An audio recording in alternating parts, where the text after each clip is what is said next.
শুভ দুপুরবেলা বন্ধুরা, প্রত্যেক দিনের মতন আমি চলে এসেছি আজকে দুপুরের মেনু নিয়ে। আজ দুপুরে কি রান্না হয়েছে তোমরা বুঝতেই পারছো। হ্যাঁ, আমার বেটুরামের পছন্দ, আমাদের সবার পছন্দ, রাইস হয়েছে আজকে। আজকে কদিন ধরেই আমার বেটুরাম এসেছে, দিদুনকে মামাকে বলছে আমার জন্য একটু রাইস বানাও। তো যাই হোক, ফাইনালি আজকে সানডের দিনে রাইস হয়েছে, তার সাথে এই যে শাহি পনির হয়েছে। সব থেকে পছন্দের পনির রান্না শাহি পনির। এই রাইসের সাথে যদি শাহি পনির থাকে তাহলে ব্যাস, আর আমার বেটুরামের কিছু চাই না। খুব পছন্দ করে।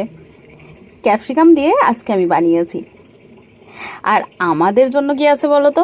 ওই যে, আমার ভালো লাগে না পনির একদমই, কিন্তু তা বলে খাই না, খাই, কম খাই।